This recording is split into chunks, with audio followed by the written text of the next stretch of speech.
আসসালামু আলাইকুম বন্ধুরা, ফিরে এলাম আবারও দুর্দান্ত মজাদার একটা রেসিপি নিয়ে।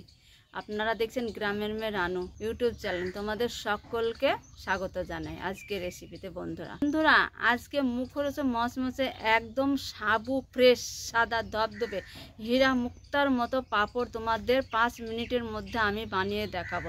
তাও বা রোদ ঝাড়া পাঁপড়টা আজকে বানিয়ে তোমাদের দেখাবো। আশা করছি তোমাদের এত ভালো লাগবে আজকে রেসিপি দেখতে।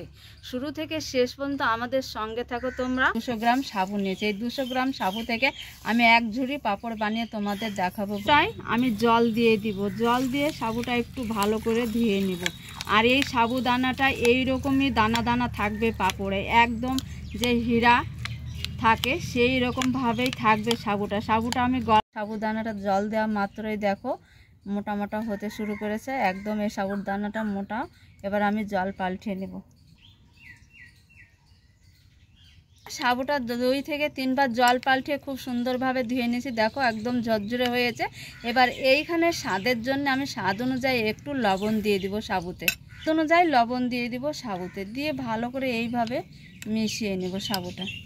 তো বন্ধুরা সাবু লবণ দিয়ে মিশিয়েছি। এবার হাত দিয়ে আমি সাবুটা চটকে চটকে মেখে নেব। এইভাবে চটকে চটকে সাবুটা মেখে নেব। যতটা গলবে গলবে, যেটা গোটা থাকবে দানা দানা সেটা দানায় থাকবে। দেখো সাবুটা যাতে আমার হাতের সঙ্গে এইভাবে দলা পাকে যায় সেইভাবেই আমি মেখে নিয়েছি। দেখো এই যে এইভাবে দলা বেঁধে নিয়েছি। এই অবস্থায় এবার আমি এখানে থালাতে দেখো আমি একটু সাদা তেল দিয়েছি। এই সাদা তেলটা থালার গায়ে আমি এইভাবে হাত দিয়ে মেখে দিব। একটু একটু করে নিয়ে নিব, নিয়ে থালায় এইভাবে আমি বসিয়ে দিব। দেখো খুব সহজে এই পাঁপড়টা বানানো হয়ে যায়। আর এত সিম্পল, এত ইজিলি এই পাঁপড়টা বানানো, খেতে কিন্তু খুব ভালো লাগে, দারুণ লাগে। গ্লাসের তলা দিয়ে একটু এইভাবে আমি ওসার করে দিব। গ্লাসের তলায় এইভাবে একটু আঙ্গুলে করে তেল মাখিয়ে দিতে হবে, তাহলে ভালোভাবে লাগবে না। দেখো এইভাবে ওসার করে দিব। বন্ধুরা দেখো গ্লাসের তলা দিয়ে আমি একটু ওসার করে দিয়েছি। আর এইভাবে গোল করে দেব আঙ্গুল দিয়ে চেপে চেপে। এইভাবে সবটা আমি বসিয়ে নেব। দেখো গুটি তৈরি করেছে, এইভাবে আঙ্গুল দিয়ে দেখো বসিয়ে দিব। এবার থালাতে বসিয়ে দিব, আমাদের সাপোর্ট করবে। তো বন্ধুরা আশা করছি আজকের রেসিপি তোমাদের খুব ভালো লাগবে, তোমরা আমাদের সঙ্গে থাকো।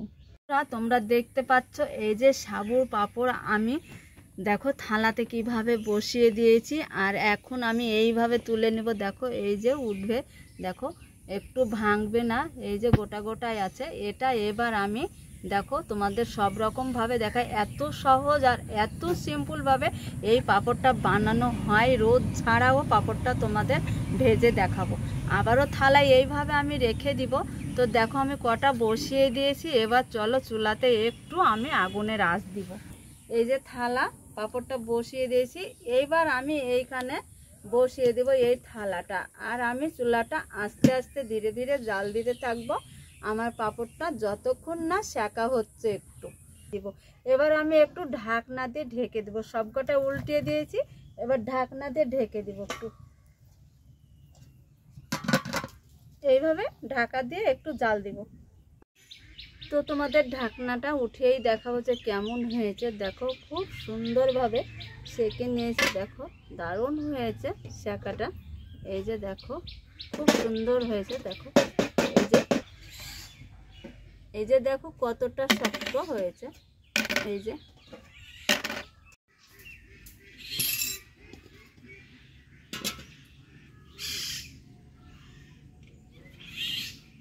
দেখাবো, তার জন্য একটু আমি ভেজেই দেখাবো যে পাঁপড়টা কেমন হয়।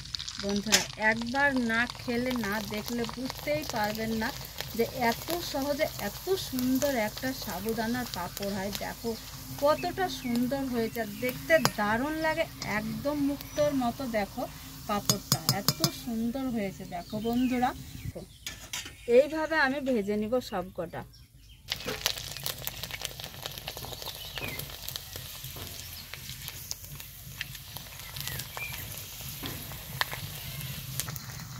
তো বন্ধুরা কি সহজ উপায়ে সাবু দিয়ে 5 মিনিটের মধ্যে পাঁপড়টা একদম রেডি করেছি। বন্ধুরা এত সহজ আর এত তাড়াতাড়ি হয় এই পাঁপড়টা।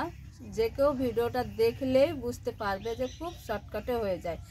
আর এটার এত স্বাদ এই সাবুদানার পাঁপড়ের বন্ধুরা, তোমাদের বলছি বন্ধুরা, একবার অন্তত হলেও দেখো তোমরা এইভাবে পাঁপড়টা বানিয়ে বাড়িতে সবাই মিলে খেতে পারো বাড়িতে। বাচ্চারা তো খেয়ে একদম ফিদা হয়ে যাবে, এত সুন্দর হয়। আর পাঁপড়গুলো দেখো না, এত ফ্রেশ আর এত সাদা, তো দেখতেই দারুণ লাগছে। দেখতে যত সুন্দর, খেতে আরও দারুণ টেস্ট এই পাঁপড়ের বন্ধুরা। সাবুদানার পাঁপড়টা তোমাদের কেমন লেগেছে অবশ্যই তোমরা কমেন্ট করে জানাবে। আর ভিডিওটা ভালো লাগলে সবাইকে শেয়ার করবে বন্ধুদের মাঝে বন্ধুরা। তো এইরকম নিত্য নতুন ভিডিও আমার চ্যানেলে তোমরা পেয়ে যাবে। চ্যানেলটা অবশ্যই সাবস্ক্রাইব করে তোমরা